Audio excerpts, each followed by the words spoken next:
അധികൃതരുടെ ഭാഗത്തു നിന്നുണ്ടാകുന്ന ഗുരുതരമായ നിഷ്ക്രിയത്വം വ്യാപാരികളെയും പൊതുജനങ്ങളെയും ഒരുപോലെ ദുരിതത്തിലാഴ്ത്തിയിരിക്കുകയാണ്. പൈപ്പ് പൊട്ടി ഒഴുകുന്ന വെള്ളം സമീപത്തെ അഴുക്കുചാലിൽ കെട്ടിക്കിടക്കുകയാണ്. ഓടകളിൽ തടസ്സമുള്ളതിനാൽ വെള്ളം ഒഴുകിപ്പോകാതെ കെട്ടിനിൽക്കുന്നത് വലിയ ആരോഗ്യ ഭീഷണി ഉയർത്തുന്നുണ്ട്. വ്യാപാര സ്ഥാപനങ്ങളുടെ മുൻപിൽ വെള്ളം കെട്ടിനിൽക്കുന്നത് കാരണം കടകളിൽ എത്തുന്നവർ തെന്നി വീഴുന്നത് പതിവാകുന്നു. മാലിന്യവും വെള്ളവും കലർന്ന കൊതുകുകൾ പെരുകുന്നതോടെ പ്രദേശത്ത് സാംക്രമിക രോഗങ്ങൾ പടരാനുള്ള സാധ്യതയുമേറി.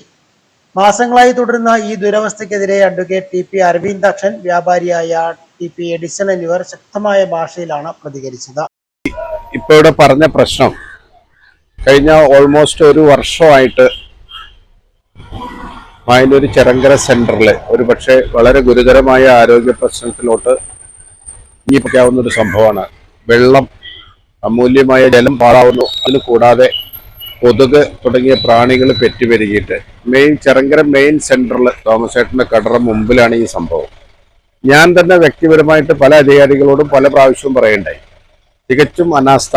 നികുതി പിരിക്കാൻ മാത്രം സമയത്ത് വരിക, നികുതി സമയത്ത് കൊടുത്തില്ലെങ്കിൽ പവർ കട്ട് ഏർപ്പെടുത്തുക, വാട്ടർ കണക്ഷൻ ഡിസ്കണക്ട് ചെയ്യുക തുടങ്ങിയ കാര്യങ്ങളിലൊക്കെ അധികാരികൾ നികുതി കൂട്ടാനും വാങ്ങിക്കാനും ജനങ്ങൾക്ക് ഇങ്ങനെയുള്ള ഗുരുതരമായ പ്രശ്നങ്ങൾ വരാൻ പോകുമ്പോൾ യാതൊരു പ്രതികരണങ്ങളും ഇല്ലാതെ തികഞ്ഞ അനാസ്ഥ. അതായത് ജനാധിപത്യ അല്ലെങ്കിൽ ഒരു ഭരണകൂടം നിർവഹിക്കേണ്ട കടമകളിൽ നിന്ന് പരിപൂർണമായി ഒളിച്ചോറിക്കൊണ്ട് ജനങ്ങളുടെ അധികാരാവകാശങ്ങൾക്കെതിരെ കൊഞ്ഞനം കുത്തുന്ന ഒരു ഏറ്റവും പ്രതികാരാത്മക ഒരു നടപടിയാണ് അധികാരികളുടെ ഭാഗത്തുണ്ടായിരിക്കുന്നതിന് പെട്ടെന്ന് ഒരു പരിഹാരം കണ്ട് ഒരു പ്ലംബറെ അയച്ചിട്ട് ഇതിനെ വേണമെങ്കിൽ ഡിഗ് ചെയ്ത് അതൊന്ന് വാട്ടർ ലീക്കിംഗ് ഒന്ന് സ്റ്റോപ്പ് ചെയ്ത് കഴിഞ്ഞാലാണ് ഇവിടുത്തെ കാര്യങ്ങൾ വൃത്തിയാവുള്ളൂ. കൂടാതെ കാന കംപ്ലീറ്റ് മൂടിക്കിടക്കുകയാണ്, വെള്ളം നിറഞ്ഞിട്ടുന്നു, കൊതുകുകൾ പെറ്റുപെരുന്നു.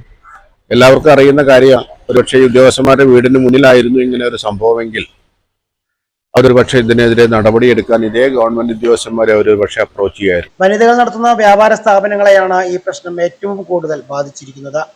ദുരിത ജീവിതമാണ് തങ്ങൾ നയിക്കുന്നതെന്ന് വ്യാപാരിയായ മഞ്ജു പറഞ്ഞു. മാസത്തിന് മേലെ ഇതുപോലെ മെമ്പർമാരും എല്ലാവരും വന്നു പോകുന്നുണ്ട്, ആരും ശ്രദ്ധിക്കുന്നില്ല.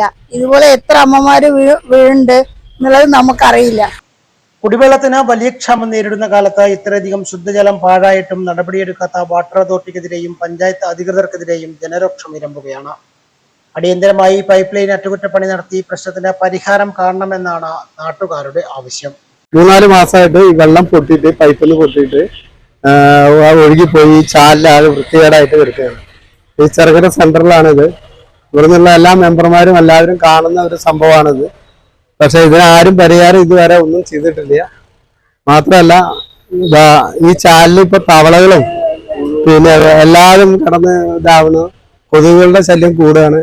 പിന്നെ നടക്കുന്ന ഒരു കടകളുടെ മുൻഭാഗം കൂടിയാണിത്. എല്ലാവരും അതൊന്നും ഒരു ശ്രദ്ധയിൽപ്പെടുത്താൻ വേണ്ടിയിട്ട് ഇവിടുത്തെ വ്യാപാരികളെ എല്ലാവരും കൂടി ഒന്ന് പറയുക.